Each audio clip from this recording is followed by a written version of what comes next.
어제 여의도 순복음교회 조용기 목사님이 세상을 떠나셨어요. 별세하셨는데 보통 목회자가 세상을 떠나면 신문에 잘 안 나는데 일반 신문에 조용기 목사님은 세상을 떠나시자 각 일간지마다 이제 그 기사가 나왔어요. 근데 기자들이 조용기 목사님에 대해서 어떻게 기사 제목을 뽑았느냐면 세계 최대 교회 설립자 조용기 목사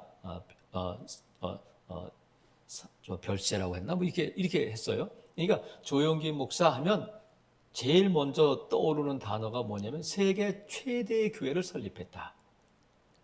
그래서 이 조용기 목사님이 세계 최대 교회를 세운 것 말고도 얼마나 많은 일을 전 세계를 140 몇 바퀴를 돌면서 복음을 전했고 또 조용기 목사님을 통해서 예수님을 믿는 사람이 얼마나 많았겠어요. 그의 기도와 그의 헌신과 많은 것들이 있는데 제일 먼저 알려주고 싶은 것이 뭐냐면 세계 최대 70만 명의 교인을 가진 세계 최대 교회를 설립했다.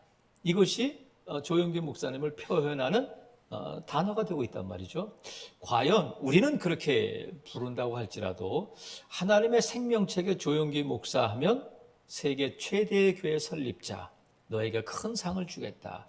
과연 생명책에도 그렇게 기록되어 있을까? 저는 아니라고 봐요. 그렇다고 해서 그것이 별별은 아닌 것이다. 이렇게 말씀드리는 것이 아니고 조용기 목사님 하면 닮고 싶은 목회자인가? 이렇게 물어보면 호불호가 갈려요.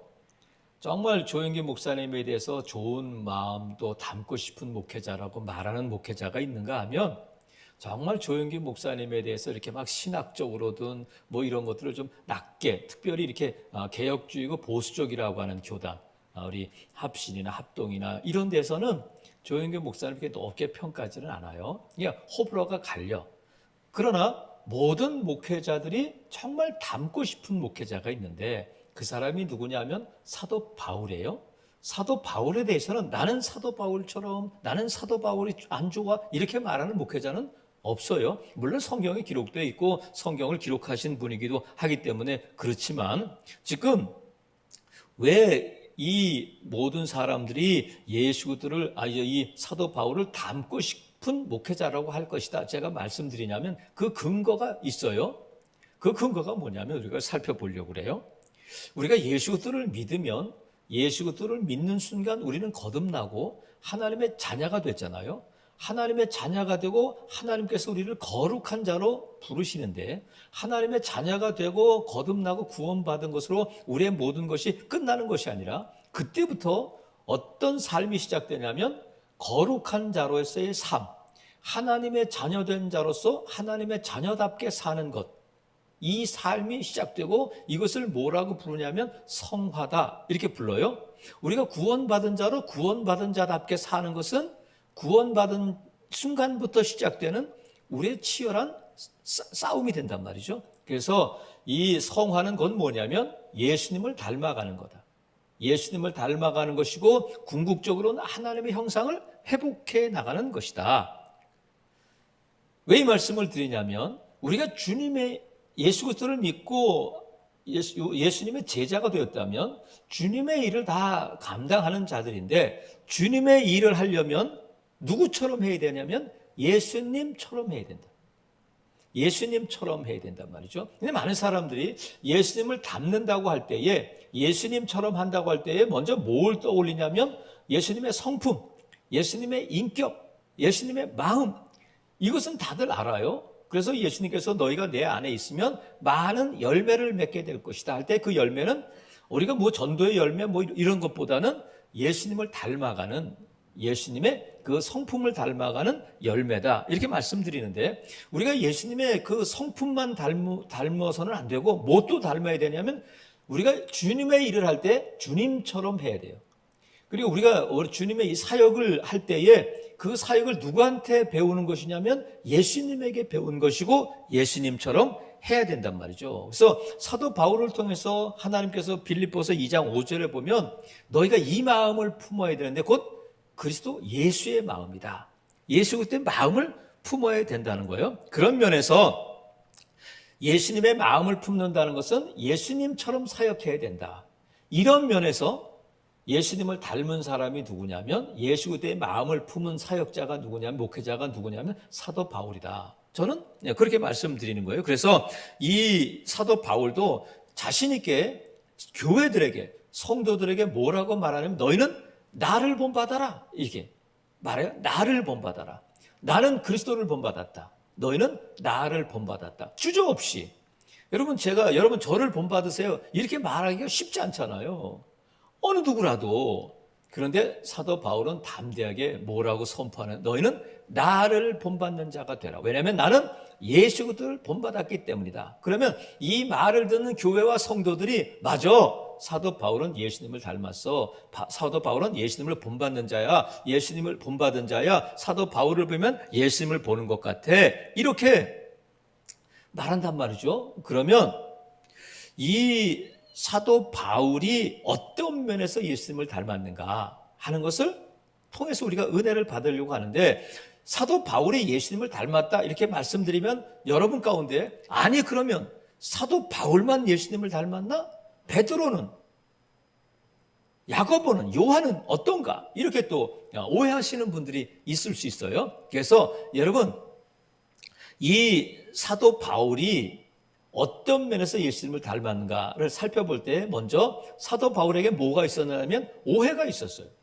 오해받는 목회자였고 오해받는 사도였다. 그런데 이 사도 바울이 받는 오해가 그냥 그는 가말리엘 대학 출신이 아니에요. 그는 로마 시민이 아니에요. 거짓말이에요. 사도 바울은 다소 대도시 출신이 아니고 시골뜨기예요. 이런 오해라면 괜찮은데 사도 바울이 받는 오해는 뭐냐면 사도가 아니다. 저는. 누구에게 이런 오해를 받느냐면 자신이 1년 6개월 동안 머물면서 설립한 이 고린도 교회로부터 고린도 교회 성도들로부터 이런 오해를 받고 있는 거예요. 왜 사도가 아니라고 그들이 말하느냐면 못생겼다는 거예요.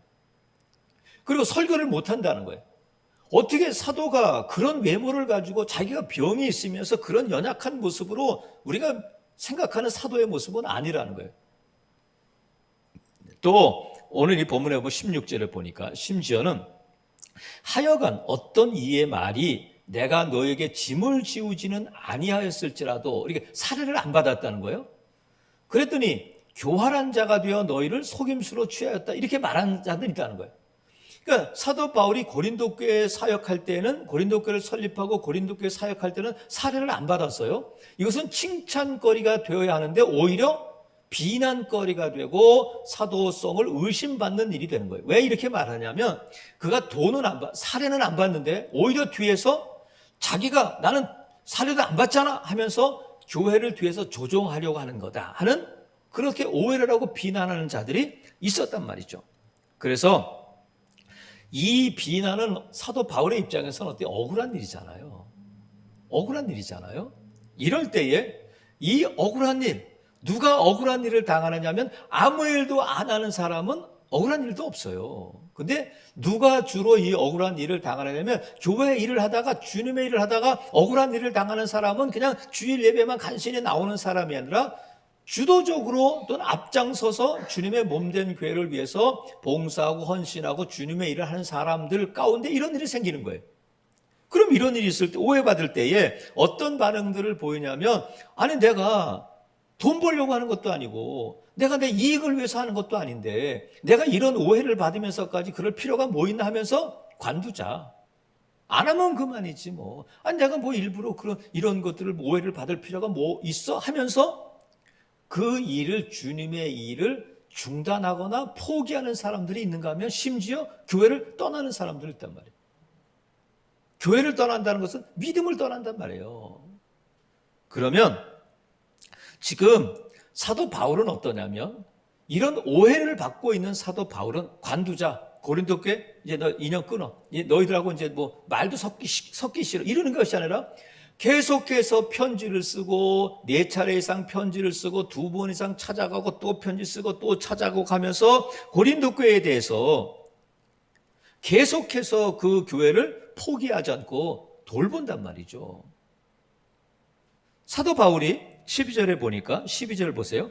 지금 고린도 교회에서는 거짓 사도들이 있었는데 이 거짓 사도들은 자기가 사도라는 것을 어떤 능력을 행함으로 말미암아 보여주는데 사도 바울이 그거 관련해 가지고 나는 자 11절에 내가 어리석은 자가 되었으나 너희가 억지로 시킨 것이니 나는 너희가 칭찬을 받아야 마땅하도다. 내가 아무것도 아니라 지극히 크다는 사도들보다 조금 더 부족하지 않다. 어떤 면에서 그러냐면 12절 사도의 표가 된 것은 내가 너희 가운데서 모든 참음과 표적과 기사와 능력을 행한 것이다.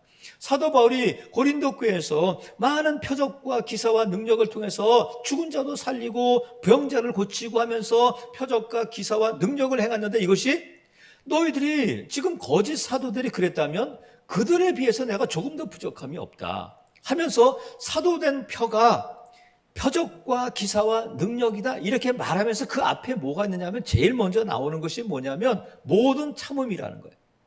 모든 참음이 있다. 모든 참는다는 것은 오래 참는다는 이런 뜻도 되거든요. 그러니까 지금 사도 바울이 내가 사도된 표는 표적과 기사와 또 능력인데 이 표적과 기사와 능력을 어떻게 행했느냐면 오래 참음과 모든 참음을 통해서 그 표적과 기사와 능력을 사도된 표가 되게 했다는 거예요.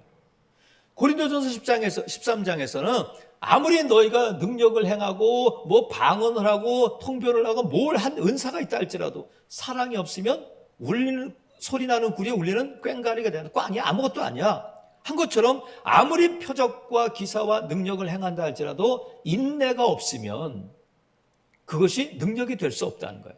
사랑 없이 꽝이고 인내 없이는 꽝이다 이렇게 말씀하고 있단 말이죠. 그래서 이 오래 참음, 모든 참음은 누구의 마음이고 누구에게서 배운 거냐면 예수 그리스도에게 배운 거잖아요. 가말리엘에서 배운 것도 아니고 베드로에게 배운 것도 아니고 예수님에게 배운 것이다. 그래서 예수님을 닮았다는 거예요. 여러분 우리가 알고 있는 것처럼 예수님이 이 땅에 오셨을 때에 내가 하나님의 아들이다. 그러니까 사람들이 이게 무슨 하나님의 아들이야 네가. 나사렛에서는 선지자도 날 수가 없어 하면서 예수님에 대해서 그 말씀을 안 믿고 예수님을 오해하고 그들이 예수님을 어떻게 하냐면 십자가에 못 박잖아요. 그러면서 예수님을 채찍으로 때리고 머리에 가시 면류관을 쓰고 조롱하면서 심지어 십자가에 못 박고는 그 앞에서 네가 하나님의 아들이야? 다른 사람은 구원하면서 너는 구원하지 못하냐? 내려오면 우리가 믿을게.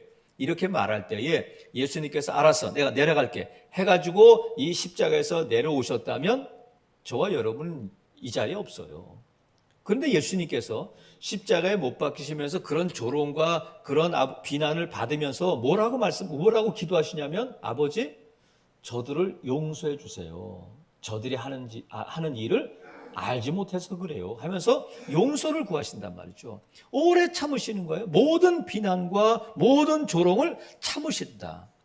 이 오래 참음이 이 모든 참음이 예수님의 마음이라면 사도 바울은 지금 그 마음을 품고 이런 오해 가운데서도 모든 참음으로 사역했다는 거예요. 그래서 예수님은 모든 조롱을 참으셨을 뿐만 아니라 지금도 우리를 위해서 참고 계시다. 하나님 앞에 한 번만 더 참아주세요. 이렇게 중보하신다는 거예요. 여러분, 주님의 일을 한다면 이 주님의 마음으로 해야 돼요. 그것이 뭐냐면 모든 참음, 오래 참음, 끈기 있게. 조금 오해받는다고 해서 확 그만두고 그냥 이 모든 일을 포기하고 안 하면 이렇게 하지 마시고 오해받는다면 예수님이라면 어떻게 하셨을까? 사도 바울이라면 어떻게 하셨을까? 바울은 포기하지 않잖아요. 또 편지하고 또 찾아가고 하면서 끝까지 그 교회를 섬긴단 말이죠.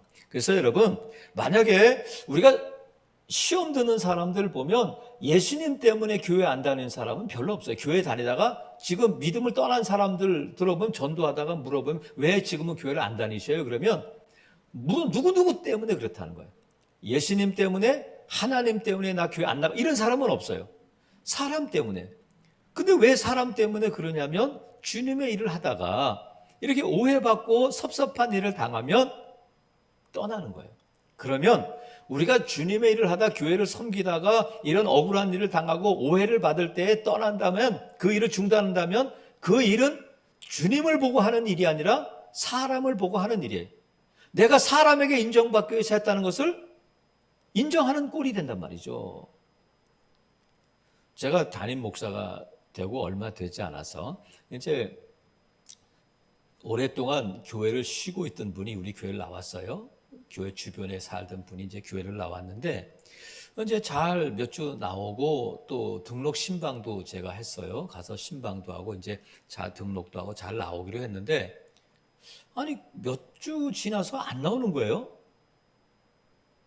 그래서 왜 안 나올까? 전화해도 안 받고 이제 안 나온다는 거예요. 그래서 나중에 알고 보니까 이제 예배가 끝나면 식사를 하잖아요. 이 식사를 하는데 그분이 이제 교회 나온 지 얼마 안 되니까 이제 뭔가를 좀 하고 싶어가지고 뭘 했느냐면 밥 푸는 일을 이렇게 했어요. 밥솥에서 이제 성도들이 이제 이걸 한번 해보세요. 이제 자꾸 이제 교회 정착하도록 하기 위해서 그 일을 시켰는데 이제 다 상을 펴놓고 이제 식사를 하는데 저도 그 자리에 앉아 있잖아요. 근데 이분이 식사를 퍼가지고 앞에 있는 사람부터 이렇게 줬다는 게 나중에 들었어요, 저는. 근데 그것을 보고 있던 한 집사님이 뭐라고 말했느냐면 아니 목사님을 먼저 드려야지 밥을 퍼서 거기다 넣으면 어떻게 해요? 이렇게 하는 소리를 들었다는 거예요. 그때부터 안 나오는 거예요. 근데 그분은 억울한 게 뭐냐면 자기는 좋은 거를 목사님에게 드리려고 자기도 알고 있었다는 거예요. 그러면 그것이 정말 목사를 위하는 일이었고 저는 뭐 그런 대접받는 것을 뭐 여러분에게 강요 그러진 않아요. 그런데 그런 말을 들었어도 그것이 자기 오해받는 일이었다면 그것이 정말 누군가를 위하는 일이었다면 계속해야 돼요. 중도에 포기하지 말고 에이 관두자 이러면 안 돼. 그래서 여러분 우리가 이런 오해 줄 수 있는 말도 하지 말아야 되지만 우리가 뭔가를 할 때 이런 오해를 받을 수 있잖아요. 주님의 교회에서 뭔가를 할 때 이런 오해를 받고 섭섭한 말을 들었을 때에 여러분 예수님이라면 어떻게 하셨을까? 사도 바울이라면 어떻게 했을까 하는 것을 좀 떠올릴 수 있기를 바랍니다. 그래서 포기하거나 중단하거나 하면 안 된단 말이죠. 뭐를 포기하면 안 되냐면 주의 몸된 교회를 섬기고 성도들을 세우는 일에서 오해가 생길 때 포기하면 안 돼요. 자, 교회를 섬기고 성도를 세우는 일에 있어서 우리가 그것을 포기하지 말아야 되는데 왜냐하면 예수님께서 교회에 대해서 뭐라고 말씀하셨냐면 내 교회를 세우리라 말씀하셨어요. 내 교회. 이 교회는 누구의 교회도 아니고 예수님의 교회인데 예수님께서 베드로에게 어떻게 내 교회를 세우겠다고 말씀하시냐면 너는 베드로라 이 반석 위에 내 교회를 세우리라 말씀하셨는데 이 반석이 뭐냐면 베드로의 이름이 아니라 베드로가 고백한 그 신앙 고백 주는 그리스도시요 살아계신 하나님의 아들이십니다 하는 그 믿음의 고백인데 이 무슨 뜻이냐면 하나님의 아들이신 그분이 이 땅에 오셔서 뭘 하셨느냐면 십자가를 지셨다. 그렇게 해서 우리를 구원해 주셨다. 그러니까 예수님이 메시아고 예수님이 그리스도이고 예수님의 십자가를 통해서 우리가 구원받았다고 하는 그 신앙 고백 위에 교회가 세워지는데 그 교회는 주님의 교회다. 그래서 예수님 없이 교회 없고 예수님의 십자가 없이 교회 없다. 예수님께서 이 땅에 오셔서 예수님의 십자가의 피로 값주고 사신 것이 세운 것이 뭐냐면 교회인데 예수님은 이 교회를 사랑하셔서 십자가를 지셨을 뿐만 아니라 지금도 이 교회를 사랑하고 계시단 말이죠. 그래서 예수님께서 누가복음 15장에 보면 얼마만큼 이 교회를 사랑하시냐면 잃은 양의 비유를 말씀해 주셨어요. 양이 100마리 있는 사람이 한 마리를 잃어버렸다. 99마리는 있고 한 마리는 잃어버렸는데 이 목자가 잃어버린 한 마리 양을 찾고 찾아다니다가 결국은 찾아서 어깨에 메고 돌아올 때 그 마음이 어떻겠느냐. 이것이 한 영혼을 향한 교회를 향한 우리 주님의 마음이라는 거예요. 그래서 여러분 지금 사도 바울이 이렇게 참고 있는 이유는 뭐냐면 15절 보세요. 내가 너희 영혼을 위하여 크게 기뻐함으로 재물을 사용하고 또 내 자신까지도 내어주겠다는 거예요. 너희를 사랑하기 때문에. 사도 바울은 예수님의 교회를 사랑하신 것처럼 이 교회를 자기를 오해하고 자기를 비난하는 자기가 설립한 이 고린도 교회에서 받는 비난에도 오해에도 불구하고 여전히 너희를 위해서 나는 내 자신까지, 내 몸, 내 생명까지도 내어주겠다. 이렇게 말하고 19절에 보세요.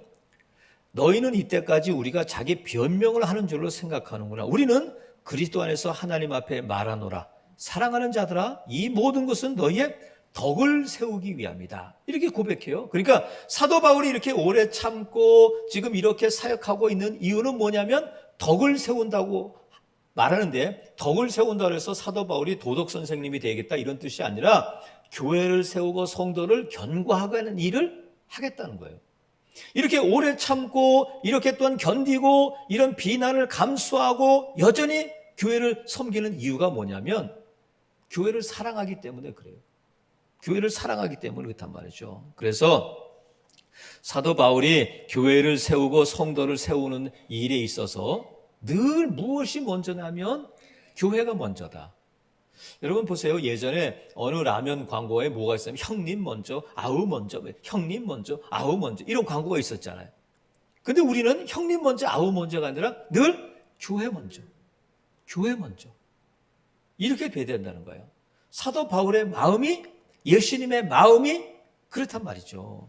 그래서 여러분, 저와 여러분이 예수 그때 그 마음으로, 예수 그때의 마음으로 주의 몸된 교회를 섬기기를 그 일을 계속한다면 오해가 있더라도 정말 여러분 포기하지 않기를 바랍니다. 그리고 우리의 삶에 있어서 늘 예수님의 그 마음을 가지고 교회를 섬기고 성도를 세워나가는 일에 늘 교회가 먼저일 수 있기를 주님의 이름으로 축복합니다. 정말 저와 여러분이 진정한 교회를 사랑하고 섬기고 교회를 사랑하고 교회를 세우기를 원한다면 우리에게 뭐가 필요하냐면 정결함이 필요해요.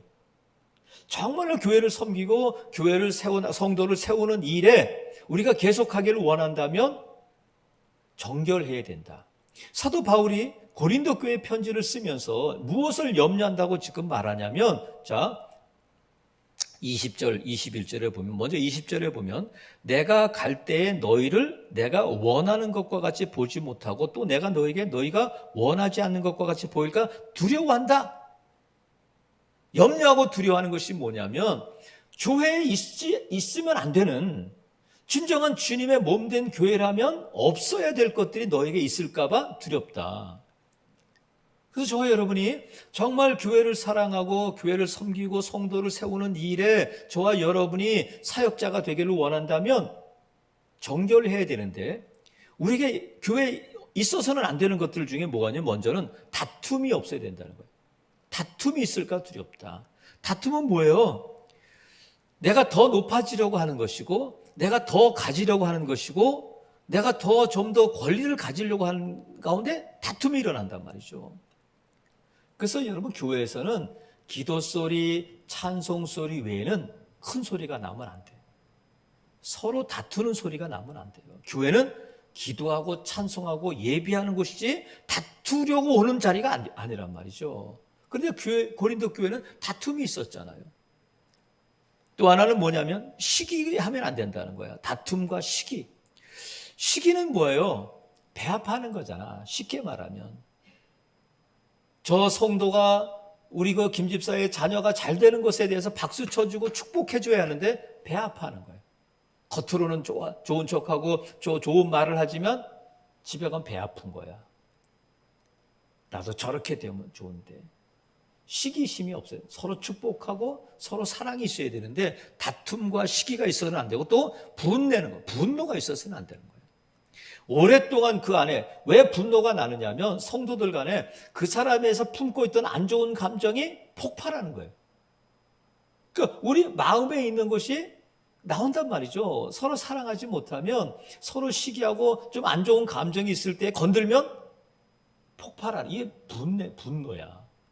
여러분, 그래서 무릇 지킬 만한 모든 것 중에 너희 마음을 지키라 말씀하신 것처럼 여러분 안에 이 분노가 있다면 싹을 잘라야 돼요. 여러분 해결할 수 있기를 바라요. 주의 도우심을 구하면서 내가 건들면 터쳐 나오지 않도록. 교회에서는 그러니까 큰 소리가 나면 안 된단 말이에요. 이거는 주님의 몸된 교회의 모습이 아니고 예수님의 피로 값주고 사신 교회의 모습이 아니란 말이죠. 다툼과 시기와 분냄이 있어서는 안 되고 또 당짓기가 있어서는 안 된다. 당짓는 것.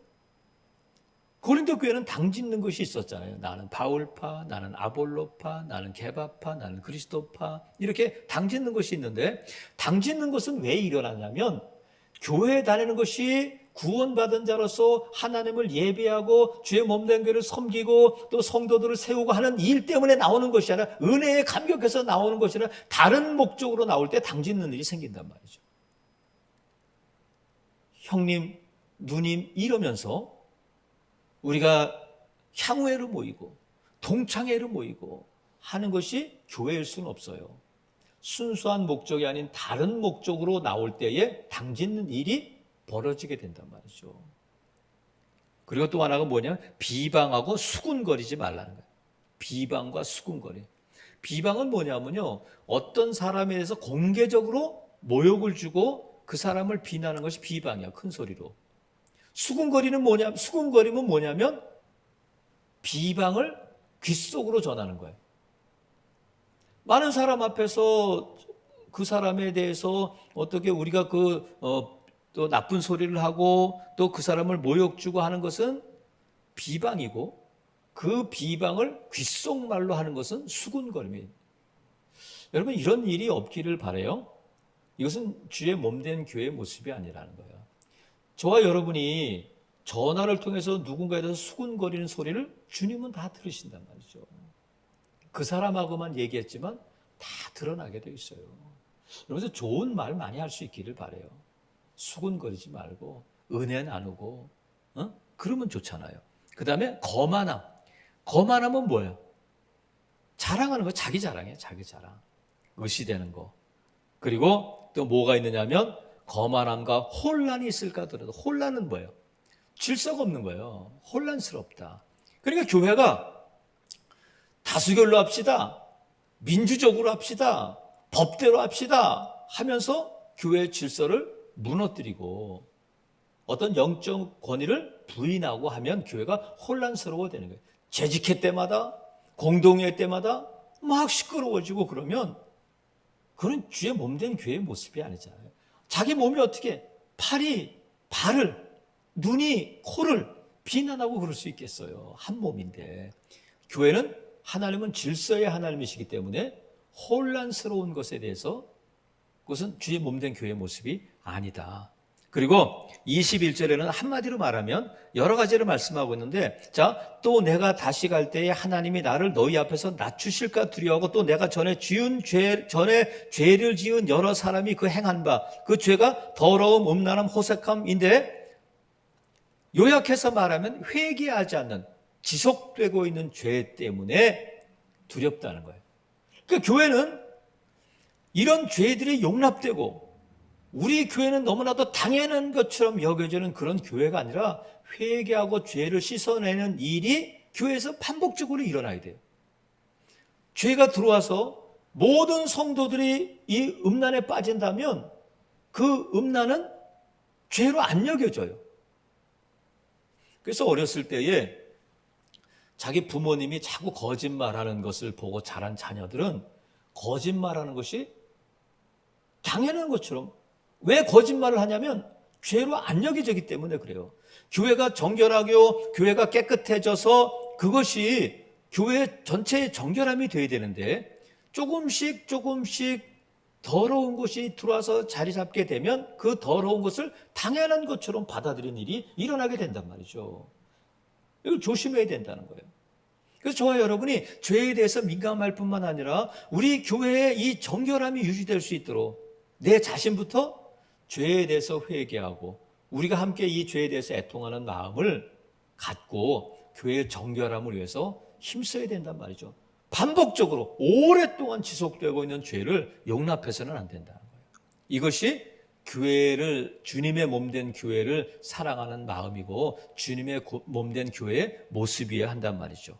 사랑하시는 성도 여러분, 저와 여러분은 예수님의 피로 값주고 사신 하나님의 자녀가 되었고 저와 여러분이 교회가 되었고 모인 자들이, 거룩한 자들의 모임이 교회잖아요. 그렇다면 저와 여러분은 하나님께서 저와 여러분을 주의 몸된 교회를 맡겨주시고 주의 몸된 교회는 주님의 일을 감당해야 돼. 구경꾼이 되면 안 되고, 근데 주도적으로 앞장서서 일하다 보면 오해가 생길 수 있고 부닥침이 있을 수 있다. 그럴 때에 예수 그때의 그 마음을 품고 사도 바울의 마음을 품고 본받는 자가 되어야 되는데, 절대로 오래 참음, 모든 참음을 통해서 말씀하고 있는 것처럼 우리에게 인내가 필요하고, 너무 쉽게 포기하거나 너무 쉽게 그 일에 대해서 마음을 닫지 말라. 그리고 무엇보다도 교회 먼저, 교회를 사랑하는 마음, 예수 그리스도의 그 마음을 품고, 또 하나님께서 우리를 거룩한 자로 불러주셨으니까 거룩한 자로 이 정결함을 힘써 나갈 때에 교회는 교회다워지고 주님의 몸된 교회로 견고하게 세워질 줄로 믿습니다. 여러분, 아무쪼록 저와 여러분이 세상에서 인정받는 자가 아니라, 물론 세상에서도 인정받아야 되겠지만 세상에서 인정받으려고 하는 자가 아니라 이 주의 몸된 교회의 주인이시고 내 삶의 주인이신 예수 그리스도로부터 인정받고 하나님께 영광 돌리는 복된 성도들, 복된 교회가 되기를 주님의 이름으로 축복합니다. 아멘. 기도하겠습니다.